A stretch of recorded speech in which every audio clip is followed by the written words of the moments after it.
Breaking news చూస్తున్నాం. మూడవ విడత పంచాయతీ ఎన్నికల పోలింగ్ అయితే ముగిసింది. కొన్ని చోట్ల ఇప్పటివరకు కూడా ఇంకా ఓటర్లు లైన్లోనే బారులు తీరారు. అయితే రెండు గంటల తర్వాత అయితే ఓట్ల లెక్కింపు ప్రక్రియ కొనసాగే అవకాశం ఉన్నట్లుగా తెలుస్తోంది. మొత్తానికైతే ఇక తెలంగాణ వ్యాప్తంగా 3 విడతల్లో జరిగిన పంచాయతీ ఎన్నికలైతే ముగిసినట్లుగా తెలుస్తోంది. పలు చోట్ల ఇంకా భారీగా క్యూ లైన్లో ఓటర్లు ఉన్నారు. 1 గంట లోపు క్యూ లైన్లలో ఉన్న వారికి ఓటు వేసే అవకాశం కల్పించారు.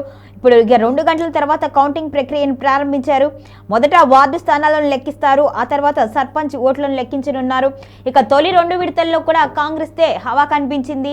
బీఆర్ఎస్ గట్టి పోటీ ఇచ్చింది. ఇక కాంగ్రెస్ నాయకుల కీలక స్థానాల్లో కూడా బీఆర్ఎస్ హవా అయితే కొనసాగింది. మరి 3వ విడతలో ఎలా ఉంటుంది అనేది కూడా ఇప్పుడు ఆసక్తికరంగా మారింది. ఈ నేపథ్యంలోనే కాంగ్రెస్ శ్రేణులకైతే సీఎం రేవంత్ రెడ్డి వార్నింగ్ ఇచ్చినట్లుగా తెలుస్తుంది. ముఖ్యంగా ఈ క్రమంలో మంత్రి సీతక్కకైతే గట్టిగా వార్నింగ్ ఇచ్చినట్టుగా తెలుస్తుంది. ఆమె నేతృత్వంలో ఉన్న నియోజకవర్గంలో కూడా మెజారిటీ చాలా వరకు తగ్గింది కాంగ్రెస్కు. కాబట్టి సీఎం రేవంత్ సీరియస్ అయినట్టుగా తెలుస్తుంది. మొత్తానికైతే 3 విడతలుగా పంచాయతీ ఎన్నికలను అయితే నిర్వహించడం జరిగింది. ఇక 2 విడతల్లో కూడా కాంగ్రెస్ది హవా కనబడింది. ఈ 2 విడతల్లోనూ బీఆర్ఎస్ గట్టి పోటీనే ఇచ్చింది. ఇక 3వ విడతలో ఎలా ఉంటుంది అనేది మరికొద్ది గంటల్లో తేలనుంది. మొత్తానికి ఇక ఎన్ని రోజుల నుంచో ఎదురు చూస్తున్న పంచాయతీ ఎన్నికలైతే ఈ రోజుతో ముగిశాయి.